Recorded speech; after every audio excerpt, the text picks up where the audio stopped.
What's going on, everyone? Welcome back into the MLS Digest Show. We have a lot to get into following these round one game twos that concluded this past weekend in the MLS playoffs.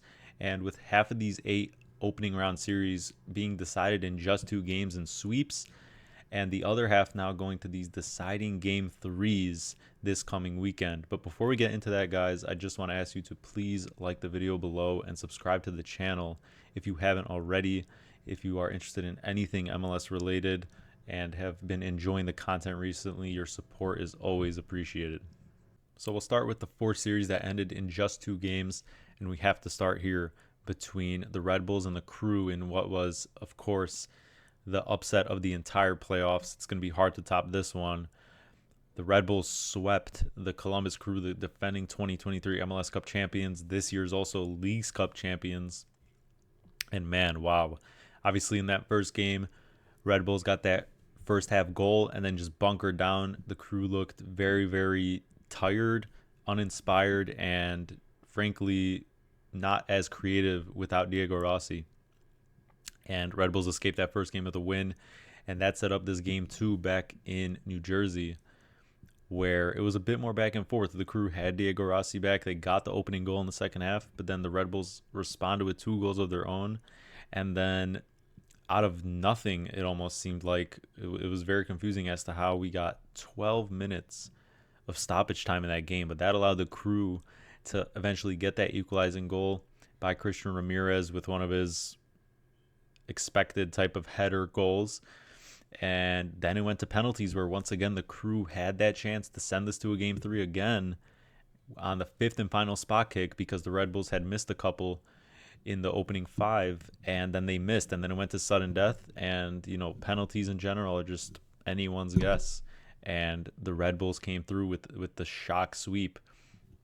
I don't think even Red Bulls fans expected this, because Red Bulls, for the past decade or so, they have now this 15-year playoff qualification streak, but MLS makes it very easier and easier to qualify for the playoffs recently, so it's not as impressive, but still they have that streak. But in that entire time, whether they've been a high seed or low seed, they haven't really performed in the playoffs. They've gone out early nonetheless, and so I think this was very unexpected, even from Red Bulls side of things. But they got healthier as a team in the final couple of weeks leading up to the playoffs. Forsberg came back, and they stuck to their system, made it frustrating for the Crew. And yeah, it's just a shock, because there could be other factors at play. I think in this first round, especially with this format, we've seen a lot of higher seeds not really. I don't want to discredit these lower seeds at the same time, but I feel like we've seen a lot of these higher seeds maybe take these second game away legs a little lightly, and a combination of the fact that they just may be tired, especially the Crew in this case, where they played so many more games than the rest of their MLS counterparts for the most part. They went deep in Leagues Cup, won that. They had a long CONCACAF Champions Cup run in which they made the final. And so that does things to a team that is, and players that are not used to that type of schedule on a consistent, year-by-year basis. And so that could be a factor, because especially in that game 1, they did look a little flat. But man, you have to give credit to the Red Bulls, and that sets up now this conference semifinal between either Red Bulls and either Cincinnati or NYCFC, which is now going to a third game in that series. But I think in both scenarios, you get very good matchups, because Red Bulls versus Cincy has been, I feel like, a playoff feature or matchup for the past 2 years or so, and that could happen again. Or you have the potential of the Hudson River Derby in the conference semifinals, which I'm sure would just be electric for that one-off game. So full credit to the Red Bulls, and now the Crew are have to try to get going for next year and try to retain Nancy and Cucho, who are obviously going to be getting looks from Europe for some big prices. So interesting to see how they deal with their off season. Let's move on to the second upset of these playoffs, where Minnesota took out RSL through a sweep, with both of these games going to penalties. And as you would expect, Dane St. Clair, the man of the match, basically in both of these games. The first match in RSL was a very cagey one. Both teams got limited chances up until the final couple of minutes. And then it went to penalties where St. Clair, I don't know if he made a save, but he forced, with his aura, his presence, if you want to call it that way, he forced a couple of really bad misses above the crossbar, and I think one to the just wide of the post, if not two above the crossbar. And that gave Minnesota the advantage heading back into Minnesota in front of that Wonder Wall. And I think they had the better of the play in this second game. RSL thought they took the lead early on in the second half through Brian Vera, the defender who spit on his opponent in the meeting between these two right before the playoffs started. And that's why he was suspended the last game of the regular season and the first game of the series. So he thought he got some revenge there, but it was ruled out for offside because someone was kind of in the path of Dane St. Clair on the rocket he kind of shot outside the box. And then Minnesota took the lead shortly after that through Rosales, who has just been putting in shift after shift at wingback recently and showing his value on both ends. But RSL did end up responding, having to bring out that urgency. And then it went to penalties again, where St. Clair made at least two, if my memory serves me right, two outstanding saves on Gonçalves and especially on Luna, two of RSL's obviously biggest playmakers, best attackers. And Minnesota escapes with the upset. I think, me personally, I was very high on this Minnesota attack. It was just kind of a little bit of some question marks going in, how this defense would perform. But even going into the playoffs, the last couple of games and now this first round, they kept it very tight with that kind of back five, back three with the wingbacks. And, obviously they weren't the most high-scoring games, but they got it done. They advanced. And I think, like I said, I think their attack gives them a chance in most one-off games if they have the right day. And for RSL, if you've been tuning into the show in the past couple of months or whatever, I think it's just time and time again, we've just kind of discussed how ever since that transfer window and ever since Andres Gomez left, those replacements for him on the wings and even Gonçalves at the 10 just hasn't clicked. This team has been very low on confidence heading into the playoffs, and they didn't really even create many chances in this series, especially in that first game at home where you obviously need to take the advantage. And yeah, it can't even be understated enough as well how bad Chicho Arango was down the stretch of the season after his suspension. He was on pace to get the Golden Boot, get the RSL single season goal record, and ever since that suspension and the All-Star break, I don't think he scored more than one goal. So just a complete meltdown, honestly, out of RSL. I think a lot of this, Minnesota was a trendy underdog pick for a reason, and they came through. It wasn't the prettiest of series, but they got the job done. They had clearly the better goalkeeper in this matchup, and that's sometimes what it comes down to in playoff formats like this where things get a little bit more tight and there aren't as many chances. So props to them. They're moving on, and they'll be facing the LA Galaxy in the conference semifinals, which we'll get into that series next. As we alluded to, the Galaxy got through their series pretty comfortably after destroying the Rapids 5-0 in that opening match in LA. They went over to Colorado, where they won in the regular season as well, looking to close out the series. And it only took about 10-15 minutes for Zach Steffen to make an incredible mistake and gift the Galaxy the lead, trying to pass it out of the back, and it deflected off Gabriel Peck. And then I think it was Larraz who equalized with a beautiful curling kick outside the box. But then Paintsill regained the lead with his own curler outside the box that hit off the post and went in right before halftime. And then it got very, very late. And then this man, Ricky Puig, stepped up once again. This guy is too good for this league. He's the best player, bar Messi, in this league. And he just has made especially the Rapids in this series and this season his playground. And he comes up with 2 goals in the final 5-ish minutes plus stoppage time to make it 4-1 and just completely send Colorado packing. And now they're into the conference semifinals against Minnesota, and they'll host that one-off game in the second round. So they're flying on all cylinders. They're going to get to host the match in LA where they haven't obviously lost all season. And it looks like no one can stop this team in terms of outscoring them. And I don't really trust Minnesota's defense to be as good as they've been, especially on the road to the Galaxy. I don't see how, this team looks undeniable based on now even what we'll get to within the LAFC series, how LAFC has been kind of stumbling and not looking up to form. So I think if LAFC were to slip up and they were to and Galaxy were to get into that conference final, I don't think anyone but the LAFC can stop this team. So credit to them. I mean, they're just absolutely obliterating the competition right now, and yeah, they're just firing on all cylinders. This is one of the most exciting teams to watch in the regular season, and honestly, they've been really the only team so far to live up to that attacking capability they have so far through the postseason. So I hope it keeps up as a neutral. And yeah, let's get into the last of these series that ended. The last series that ended in just 2 games featured the Sounders taking out the Dynamo in 2 very low eventful games, and both games going to penalties as well, same as that Minnesota RSL series. In that first game, it was 0-0. Colt Carrasquilla for the Sounders got a red card for some grabbing and tackling after the whistle, and Sounders pushed for that late winner before penalties, couldn't get it, but then Stefan Frei came up with just one huge save, and that was enough as the Sounders made all their penalties. And in the second game, where they took the advantage into Houston, Sounders had a couple injured kind of situations with some regular starters not playing.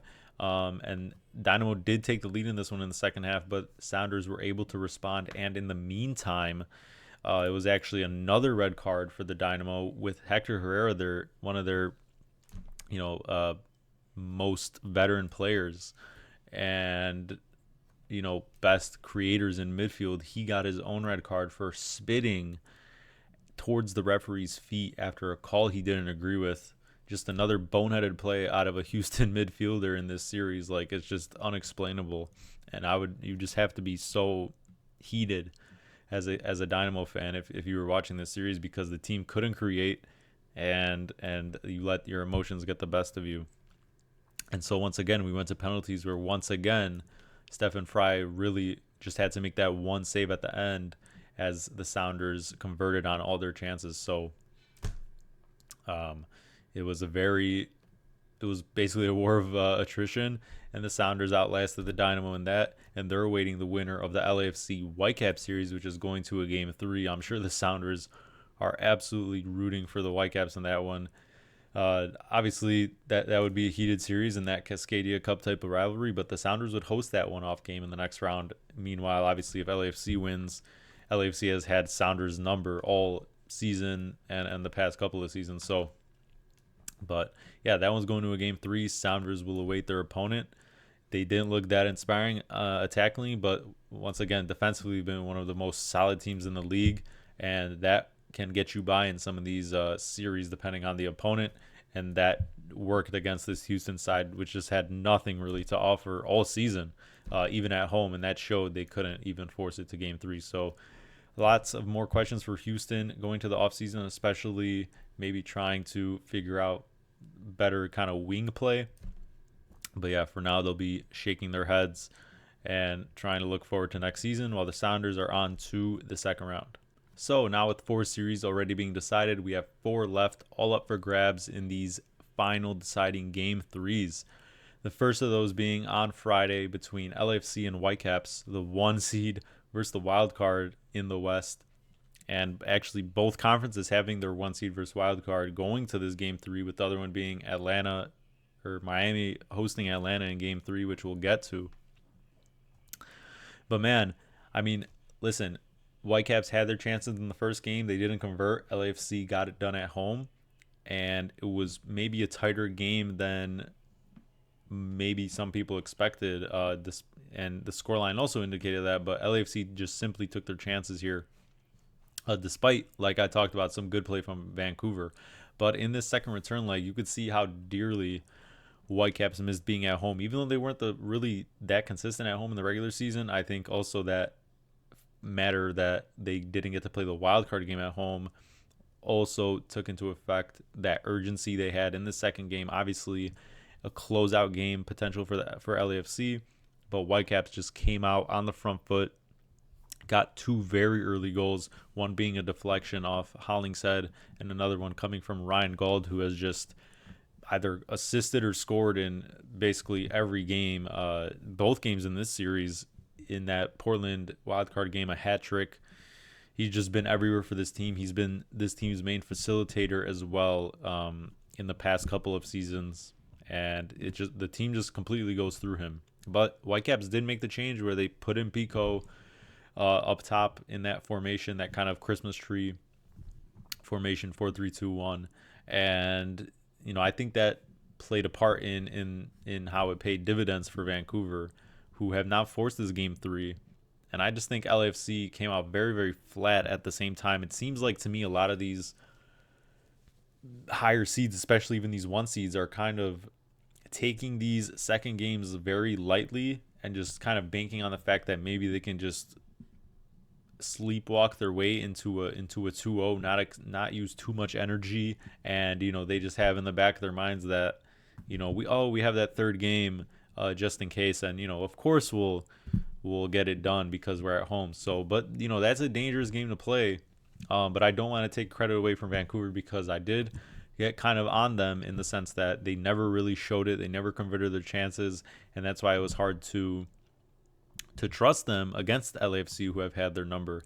But they finally did just that, and I did originally call this series to go to 3 games. So, it is just the way it happened in game 2, where now I think Vancouver has all the momentum. They've already played LAFC at home. They played them very tightly.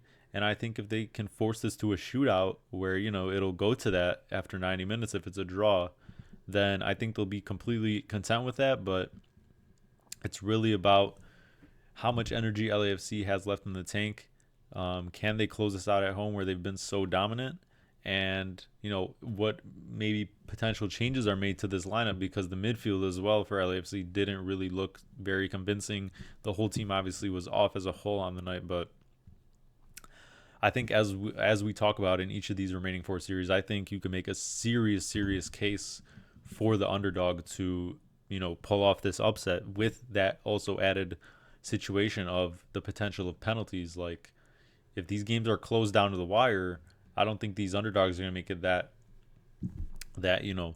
open if it's still a tight game. And so I think you'll just have to go series by series and see how it plays out. But obviously home field advantage matters so much, and that's why, even though this format is a bit of a joke in terms of why we're playing these best of 3 series when it could have just been a 2-leg aggregate or just a normal one-off like it's going to be for the rest of the playoffs. That's why getting the higher seeds matters, because in this potential situation in which we now find ourselves in, LAFC gets to be at home, and it's so hard to see them falling at home, to not to discredit Vancouver, but to a lower seeded team such as Vancouver. So I think this is going to be a very tight one. Vancouver has had chances in both games, but man, I'm going to give LAFC the edge here. I think they get by with another sort of something like a 2-1 victory, but I think if it's tight towards the end, Vancouver is going to play 4 penalties, and it's really, once again, can you take your chances on the road? So Cincinnati and NYCFC find themselves in a Game 3 situation. I did predict this one to go to 3 with Cincinnati winning and just getting that edge because of the home field. And I think I'm going to stick with it. I don't even know why, actually, in that last video previewing the Game 2s, I chose Cincinnati to edge NYC out in that game when I predicted this one to go 3 before the playoffs started. I don't know where my head's at, but I think this is the hardest series for me to call, because both these teams have deep flaws, and it's really just about who shows up on the day. Both teams are so bad away from home compared to at home, and that's basically why I gave Cincinnati the edge, and also the fact that they just have that extra star power in Lucho. But if Martinez and Santi Rodriguez are showing up like they did in that game too, I think they certainly have a chance here. I like I said, I wouldn't be surprised with any upsets, honestly, in these 4 remaining game 3s that we're going to talk about and have already. But for me, especially in this series, NYC has just looked to shelve themselves on the road. But since he's pure striker play hasn't been good enough, and that's why they've been running out Kubo, Orejano, whoever else you want to think of, instead of their actual natural strikers. And we saw in that second game as well that Cincinnati's back line has looked like as bad as they've looked in at least the second half of the regular season down the stretch as well. But back at home, they might make it tight again like they did in that game 1, because even though it was that 1-0 like we talked about, it was a very convincing performance just in terms of the domination from Cincinnati. But who can take their chances? I mean, you can't really predict. Then that's why it's so fun. It's a lot of chaos. And so I'm going to stick with my prediction of Cincy. But New York certainly has the attacking options to make this work. I think a penalty shootout could favor them with Freese. Salentano is obviously a fantastic goalkeeper as well. I think they're kind of evenly matched in that regard, these teams. So really it's hard to call, but I'm just going to give Cincinnati the edge because they've been here over the younger New York team. New York hasn't looked good on the road. Cincinnati hasn't either, obviously, but they're home, and that's what you have to consider. And they've been here before with stars like Lucho, and I think he'll be the deciding factor in this one if they want to get through. Orlando and Charlotte go over to Orlando for Game 3, and I called Charlotte in this series, and I'm going to stick with them, but it's hard to trust either of these teams, especially Charlotte, in the sense that their defense has been very, very faulty compared to their home form on the road, and they haven't even scored a damn goal in this series, and they're basically pretty fortunate that you go to pens in the system immediately after 90 minutes if it's a draw. So I think they're gonna have to get on the score sheet here if they want to get this series victory, because I don't see them blanking Orlando for the most part. And a 0-0, I think, would be very hard to come by on the road. But I do like the fact that, like I predicted, they would switch to Ajimang and stick with him. Obviously, it didn't warrant any goals, but you could see they did have decent chances. It was kind of just Galese stepping up. And I will give him his flowers in that sense, because he did step up in that road game to give his team a chance. Orlando almost actually won it in 90 minutes, but it was a very tight offside call that led to what would have been another Facundo Torres goal, the Charlotte killer. But it wasn't to be, and Charlotte's still alive in the series. And like I said, I think if they got 2 shots at Orlando on the road, I think they would get it done, and I'm going to stick with that. I think this is the one upset that I am for sure calling. And yeah, they're going to make it very low eventful. Once again, I don't think they're going to show them that same respect they did in that first game and just drop so deep. But that doesn't mean it'll be a back and forth match in terms of an open match. But at the same time, Charlotte's going to not possess the ball as much, but I don't think they're going to let their Orlando's playmakers operate in that same level of space that they got to in that first home game. So I think Charlotte needs to score, like I said, to take this one, because I don't see another 0-0, especially in Orlando. But I think if they can get that early goal, then they definitely know how to lock it down without getting without conceding too much momentum to Orlando at home, because it's a tough prospect to shut out Orlando, who has been such a fine home team on the road, even for a defense as good as Charlotte's, as we saw in that first game. So I'm going to take Charlotte. I think maybe they do get it through another penalty shootout. I think 1-1 is on the cards or something along those lines, and Kalina shows his brilliance once again. I wonder how many people imagine Miami in this situation with their lives on the line against Atlanta. But if you've been paying attention to the way Atlanta has played Miami the past season or two, you wouldn't really be surprised by the fact that they've been at the very least tight games. But now Miami finds themselves in a do or die game, game 3. They get to be back at home, which is a very good positive where they've rarely put in a bad performance. But Atlanta has beaten them already this season in the regular season at home. And for Atlanta, it's been basically like the last 3 or 4 games of the regular season and the wild card against Montreal, and now these couple of games, all those have felt like game 3s to them because they had to, get points in the final couple of regular season games to even qualify for the playoffs or the wild card. And so they've been used to this. They are kind of running on fumes in the sense that they've had even more injuries to the back line specifically, and just this insane schedule of games down the stretch, in such short time. But they've had a never say die attitude, and they've just had the composure. They've been defending in droves. They're so used to these passing patterns that Messi, Suarez, Alba, Busquets love to do in these 1-2s, and they're so committed in defending together that I think Miami has to introduce some different lineup changes if they want to not get upset here, which is a real possibility in my opinion. They need to introduce players like Gressel or Campagna, just more forward vertical depth and pace a little bit to help out these Barca guys and close out this series. I think otherwise you really have the potential for an upset on your hands, with obviously the potential for penalties if Atlanta wants to make it even tighter in that regard. But Jean Silva being back in the past couple of games from that injury has really helped this team. Obviously he came through with that winner, but they've been missing him all season on the wing, while they obviously sold Almada. Giacomakis, like, he was one of the other main stars, and they were kind of getting by without him. But when you combine Miranchuk and Jean de Silva, and whether you want to bring out Tiare or Rios, I think that's a decent combination against this Miami side. Obviously not even to mention Sabalo Janidze, but man, it's crazy that we're in the situation where potentially both 1 seeds are very, very vulnerable, even though they're playing at home, and they could get upset. It's hard to bet against Miami, but this is the one team that has had their number and could pull it off. But it really depends to me on the lineup that Tata Martino puts out. He's had 2 cracks at this already. I think Miami's older guys like Messi, Suarez, especially in that second game on that Atlanta turf, maybe looked a little bit disinterested, maybe didn't put in the best shifts, and just wanted to get through it somehow and expected to just get by, but that hasn't been the case.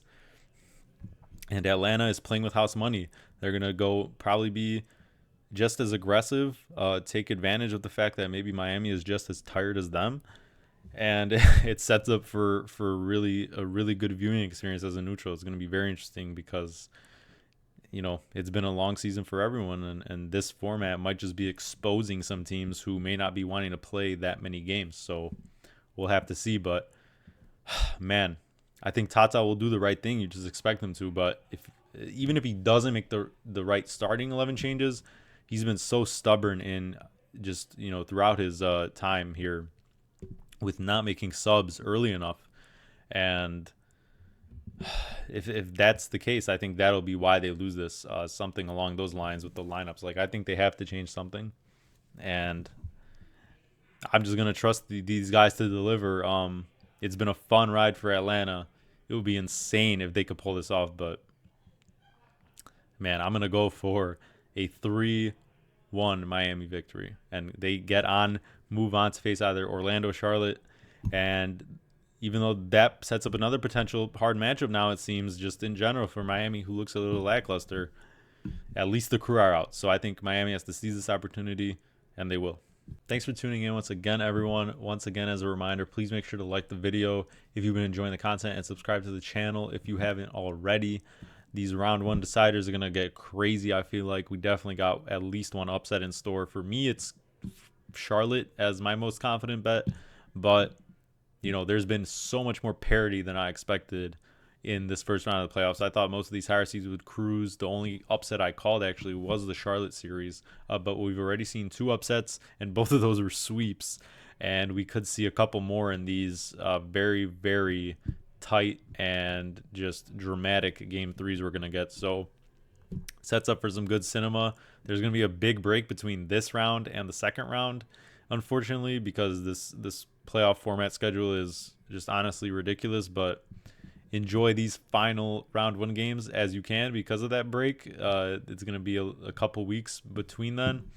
And yeah, it should be some very good, entertaining games as a neutral. If you're a fan of one of these teams, good luck. And we'll be back for probably previewing the second round and reacting to these games, but could have some other content for you guys. In the meantime, I'll keep you guys posted on Twitter and the like, so make sure to go follow that at MLS Digest. And I'll see you guys in the next one.